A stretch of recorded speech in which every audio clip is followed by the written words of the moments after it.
Hello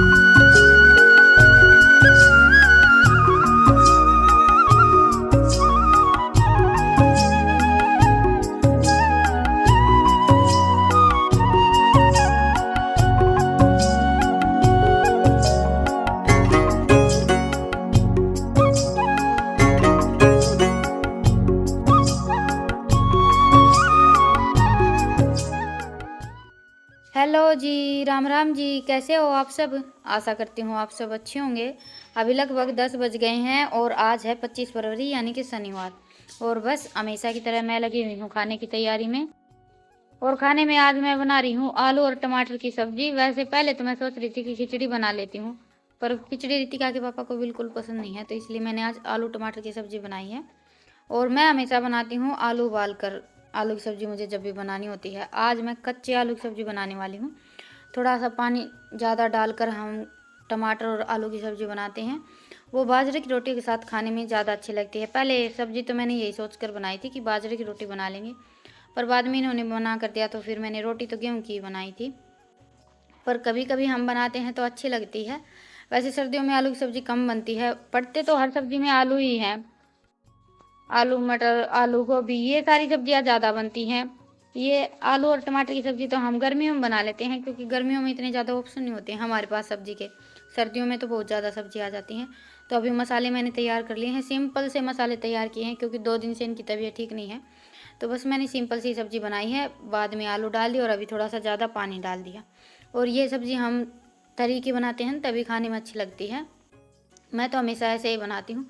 तो बस अभी ढककर 10-15 मिनट के लिए सब्ज़ी को पका लिया था। वैसे भी आलू की सब्ज़ी जल्दी ही बनकर तैयार हो जाती है, तो अभी झटपट इनके लिए रोटियां और बना देती हूँ। और अभी मौसम चेंज हो गया है, हल्की हल्की सी गर्मी स्टार्ट हो गई है, तो बस सबकी तबीयत ऐसी ही चल रही है। आप सब भी बोल रहे थे कि दीदी हमारे घर में भी सबकी तबीयत थोड़ी सी डाउन ही है, सबको बस उल्टी वगैरह की शिकायत हो रखी है, क्योंकि ये मौसम ही कुछ ऐसा है, इसमें ये सारी बीमारियां थोड़ी सी ज़्यादा ही होती हैं। तो अभी थाली मैंने लगा दी है, सिंपल रोटी सब्जी है और साथ में लस्सी है। तो अभी ये खा लेते हैं खाना।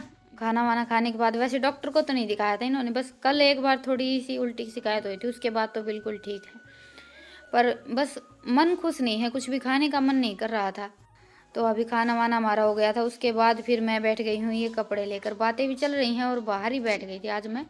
आजकल मौसम कुछ ऐसा है, थोड़ी सी देर धूप में थोड़ी सी देर छाया में रहते हैं, तो फिर मैंने सारे कपड़े यहीं पर रख लिए थे। बातें करते करते कपड़े तय बना कर रख देते हैं। और अभी लगभग दोपहर के 2 बज गए हैं। और घर में 1-2 जन की तबीयत डाउन हो जाती है, तो फिर काम तो थोड़ा सा बढ़ ही जाता है। हमारी तबीयत थोड़ी बहुत ख़राब होती है, सर्दी खांसी जुकाम या कुछ भी लगा लीजिए, तो इतना काम नहीं बढ़ता है, क्योंकि हम तो एक तरफ लेट जाते हैं। और बच्चों की तबीयत डाउन हो जाती है, फिर तो बस ये रहता है अभी खाया नहीं है, अभी पिया नहीं है, और बार बार में संभालना भी पड़ता है और उनके पास भी बैठना पड़ता है। ईशांत की तो तबीयत थोड़ी सी डाउन हो जाती है, तो बस उसको ये रहता है कि मम्मी मेरे पास बैठ जाओ, और मेरा काम ही नहीं सिमटता है, तो ऐसे बीच बीच में उसको भी देखना पड़ता है। वैसे आज उसकी तबीयत में भी काफ़ी सुधार है। पता नहीं शादी का खाना खा लिया था या फिर कुछ मौसम का चेंज लगा लीजिए। एक दिन तो दोनों बाप बेटा बीमार हो गए थे, हल्की हल्की। बस ईशांत को सुबह उल्टी आई थी, इसके पापा को दोपहर खेत में ही उल्टी आई थी, उसके बाद तो फिर उल्टी वगैरह की शिकायत नहीं हुई है। पर ये उल्टी वगैरह की शिकायत हो जाती है, उसके बाद फिर मन थोड़ा सा ऐसा हो जाता है कि कुछ भी खाने पीने का मन नहीं करता है, और फिर चलने फिरने की भी इतनी ज़्यादा हिम्मत नहीं रहती है। तो अभी इनके जो ये कपड़े शादी के लिए मैंने निकाले थे वो उठा कर रख देती हूँ, धोकर मैंने रख दिए थे। और ये कपड़े नहीं उठा कर रखे हैं तब तक तो घर में बस ऐसे ही रहेगा, फैला रहा सा फैला रहता है। तो अभी माँ बेटी हम दोनों लगे हुए हैं काम में।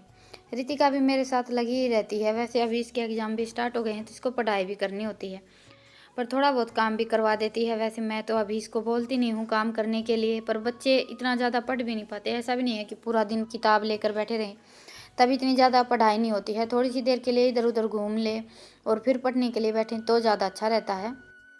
और मैं कोई भी काम करती हूँ तो उसमें बस इसको मेन मेक तो करनी ही होती है, ये ऐसे नहीं होगा, ये ऐसे नहीं होगा। अभी यहाँ पर भी ये पढ़ने के लिए बैठी थी, तो मैं बैठ गई थी कपड़े वगैरह रखने के लिए, तो बस बीच में ये लग गई थी, ये ऐसे करना है, ये ऐसे करना है। अभी बेड पर चादर और बिछा देती हूँ। बेड की चादर भी आज मैंने धुलने के लिए डाल दी थी, फिर साथ साथ ये सूख भी गई थी। अभी गर्मी काफ़ी होने लगी है, और दूसरी चादर बेड पर मैंने बिछाई नहीं थी, बस ये धोकर सुखा दी थी, तब तक ऐसे ही छोड़ दिया था। इतना टाइम नहीं मिल रहा है 2 दिन से कि चादर वगैरह चेंज करें। मैं लगभग अभी बस इस चादर को धोकर बाद में इसी को सेट करके छोड़ देती हूँ। सर्दियों में तो यही चादर रही है, पूरी सर्दी हो गई हमारे बेड पर।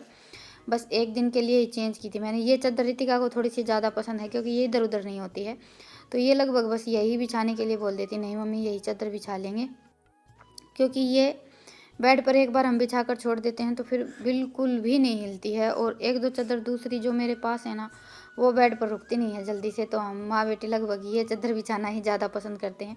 ऐसा होता है कभी कभी हमें कोई कपड़ा इतना पसंद आ जाता है पहनने के लिए, लगा लीजिए, चाहे कुछ कपड़े तो ऐसे होते हैं जो हम एक दो बार पहनते हैं तो फिर मन नहीं करता है बिल्कुल भी पहनने का, और कुछ कपड़े ऐसे होते हैं कि हम पहनते रहते हैं, बहुत पुराने होने के बाद भी उनको फेंकने का मन नहीं करता है। मेरे साथ तो ऐसा कई बार होता है। कुछ साड़ियाँ तो मुझे इतनी पसंद आ जाती हैं कि मैं उनको फेंकना बिल्कुल पसंद नहीं करती हूँ, बहुत पुरानी होने के बाद भी। और कुछ साड़ियाँ ऐसी होती हैं कि नई भी एक दो बार पहन लेते हैं, उसके बाद फिर मन नहीं करता है पहनने का। तो अभी रितिका की मटर गश्ती चल रही है, अभी ये करेगी थोड़ी सी देर स्कूल का काम, और तब तक मैंने भैंसों को सानी वगैरह डाल दी, गोबर वगैरह उठाया, और उसके बाद फिर अभी ये ढाल बुड़कले उथल देते हैं, हमारे यहाँ तो ऐसा ही बोलते हैं, पलट देते हैं।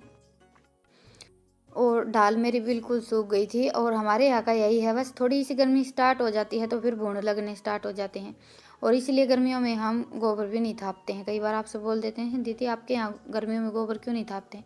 भूण बहुत ज़्यादा लगते हैं क्योंकि यहाँ की रेतीली ज़मीन है। और ये मैंने ये जो चौका होता है इसके ऊपर बनाए थे तो भूण नहीं लगे हैं बिल्कुल भी। ऐसे हम ज़मीन में बिछाते तो फिर तो भूण लगते ही लगते, फिर तो ये उठती ही नहीं। बज गए हैं शाम के 5 और मैं लगूंगी अभी खाने की तैयारी में। रितिका को लगाई है भूख, पर रोटी खाने का बिल्कुल भी मन नहीं है इसका, कुछ अलग होना चाहिए खाने में, और वो इसको मिल नहीं रहा है किचन में। अभी ले लिया है रितिका ने एक किन्नू संतरा, और खाने में तो बाद में देखेंगे क्या बनाएंगे। खाने में तो सब्जी रखी हुई, मैं रोटियां बनाऊंगी सिर्फ। और अभी मैं बनाऊंगी अचार। ये मैंने 250 ग्राम मिर्च ली है, वो भी तीखी वाली। इन मिर्चों का अचार ये ज़्यादा अच्छा लगता है खाने में। तो अचार तो मैं तो बनाती ही रहती हूँ, अचार बना रही थी तो मैं सोचा चलो आप सबके साथ भी रेसिपी शेयर कर देती हूँ। और बिल्कुल इजी सी रेसिपी है, मिनटों में बनकर तैयार हो जाएगा। और हम ज़्यादातर यही देखते हैं कि खाने में कुछ भी बनाए टेस्टी भी हो और जल्दी भी बन जाए, दोनों काम होनी चाहिए। तो ऐसे हम अचार बनाते हैं ना, तो जल्दी भी बन जाता है और खाने में भी अच्छा लगता है। तो चलिए, तैयारी तो मैंने वैसे कर रखी है। मिर्च सबसे मेन काम होता है, मिर्च धोकर सुखाना और डब्बा तैयार करना, वो दोनों काम मेरे हो गए हैं। और ये मैंने मंगवाए थे नींबू,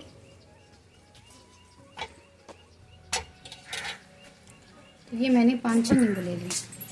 चलिए अभी झटपट अचार और बनाकर तैयार कर लेते हैं। तो जी मसालों में मैंने ये 2 चम्मच सौंफ, 2 चम्मच धनिया और 2 चम्मच ही जीरा ले लिया है। अभी इनको भून लेते हैं।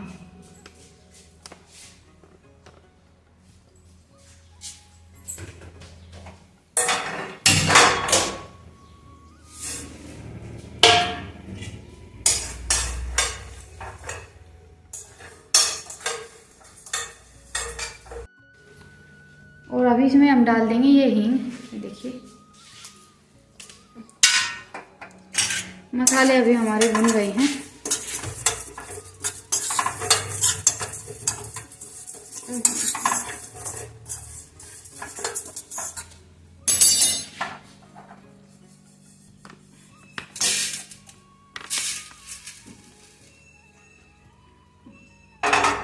अब ये थोड़ी सी मेथी और भून लेते हैं।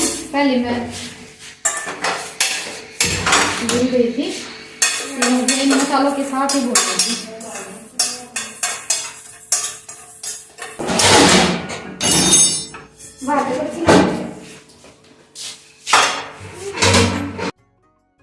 तो जी अभी कढ़ाई में तो मैंने डाल दिया था 2 चम्मच सरसों का तेल, 2-3 चम्मच ही डाला है।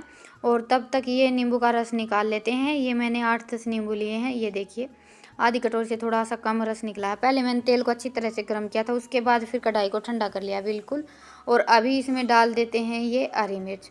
हरी मिर्च को हम सिर्फ 2-3 मिनट के लिए फ्राई करेंगे, ज़्यादा नहीं फ्राई करेंगे। और अभी इसमें मैं डाल दूँगी आधी चम्मच हल्दी अभी फ्राई करते टाइम ही हम इसमें हल्दी डालेंगे तो इसका कलर चेंज नहीं होगा, नहीं तो हरी मिर्च को हम फ्राई कर लेंगे तो इसका कलर चेंज हो जाएगा। हल्दी डालने से हमारे अचार का कलर बड़ा ही अच्छा आएगा। तो बस अभी 2-3 मिनट के लिए भून ली है मैंने। अभी इनको निकाल कर हल्का सा ठंडा कर लेते हैं। और हरी मिर्च भूनते टाइम आँच को बिल्कुल धीमी रखें, क्योंकि मिर्च को हम तेल में फ्राई करते हैं तो ये फटती हैं। तो बिल्कुल धीमी धीमी आँच पर ही भूनें, नहीं तो हो सकता है कि कोई हादसा हो जाए, 1-2 मिर्च फट कर इधर उधर चली जाए। तो अभी मिर्चों को तो मैंने रख दिया ठंडा होने के लिए, और तब तक मैं आ गई हूँ बाहर का मेरा 1-2 काम निपटा लेती हूँ। सबसे पहले तो मैं मिला देती हूँ भैंसों को चून। एक बार भैंस को चाट डाल दी थी और कटोरियों को चून मिला दिया था, क्योंकि अभी इनकी तबीयत ठीक नहीं है तो आज घास नहीं आया है। नहीं तो अभी सर्दियों में तो हमारे यहाँ जई आती है, पर यहाँ पर आने के बाद ऐसा ही रहता है, एक दिन आ जाती है, एक दिन नहीं आती है। कभी ये जा नहीं पाते हैं। अभी शादी थी तो 1-2 दिन जा नहीं पाए, और आज इनकी तबीयत ठीक नहीं है तो कभी घास डाल देते हैं, कभी चून डाल देते हैं। पर सर्दियों में लगभग हमारे यहाँ हम हरा घास ही डालते हैं, लगभग सबके यहाँ ही डालते हैं। कहीं जई बीज लेते हैं, कहीं बिरसम बीज लेते हैं, अलग अलग एरिया के हिसाब से अलग अलग घास बीजते हैं। और गर्मियों में हमारे यहाँ हम नेपियर घास डालते हैं। उसके बारे में आप सबको किसी दिन खेत में जाऊँगी तो ज़रूर बताऊँगी। आप सब बोलते रहते हैं कि दीदी आपने बताया नहीं, मैं किसी दिन खेत जाऊँगी तो ज़रूर बताऊँगी। अभी तो मैं खेत जा ही नहीं रही हूँ, आप सब भी देख रहे हैं डेली व्लॉग में। तो अभी मसाले मेरे हल्के से ठंडे हो गए थे, तो अभी पहले इनको पीस लेते हैं, और इनको हम पीसेंगे दरदरे दरदरे। अचार में जब भी मसाले डालें तो दरदरे ही पीसें, क्योंकि हम मसाले दरदरे डालते हैं तो उनका बड़ा अच्छा टेस्ट आता है। और मेरी तो मिक्सी भी कुछ ऐसी ही है कि हर एक चीज़ दरदरे ही पीसती है, तो अचार बनाते टाइम मुझे ये फ़ायदा हो जाता है कि मेरे मसाले दरदरे ही पीस कर तैयार होते हैं। आज मेरे पास टाइम की थोड़ी सी प्रॉब्लम थी तो सारा काम मैंने मिक्सी से ही किया है। और वैसे भी ये सारी चीज़ें हमारी सुविधा के लिए ही हैं, कभी कभी टाइम ना हो तो इस्तेमाल कर लें, और टाइम होता है तो सिलबट्टे पर पीस लेते हैं।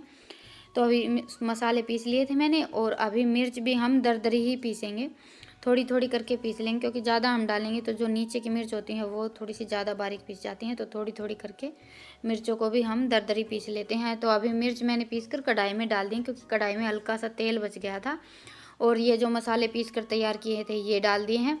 और बाकी इसमें कुछ मसाले डालने की ज़रूरत नहीं है। अभी इसमें मैं डालूँगी जो मैंने नींबू का रस निकाला था वो, और आधी चम्मच काला नमक, आधी चम्मच सफ़ेद नमक। मैं नमक हमेशा कम ही डालती हूँ, क्योंकि हमारे घर में सबको नमक कम पसंद है।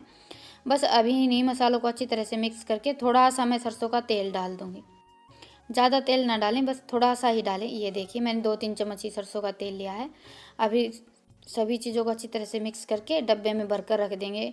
और ये अचार थोड़ा सा खट्टा ज़्यादा होता है, और मिर्च हमने फ्राई करके बनाई है तो तीखी नहीं होती है इतनी ज़्यादा, खट्टा और तीखा चटपटा सा अचार हमारा बनकर तैयार हो गया है। और पराठे और पूरी के साथ खाने में तो बहुत ही अच्छा लगता है। तो चलिए आज के व्लॉग को तो यहीं पर ख़त्म करते हैं, और फिर मिलते हैं एक नए व्लॉग के साथ। रेसिपी पसंद आई हो तो व्लॉग को लाइक कीजिएगा, और चैनल पर नए हैं तो चैनल को सब्सक्राइब कीजिएगा। फिर मिलते हैं एक नए व्लॉग के साथ, तब तक के लिए राम राम।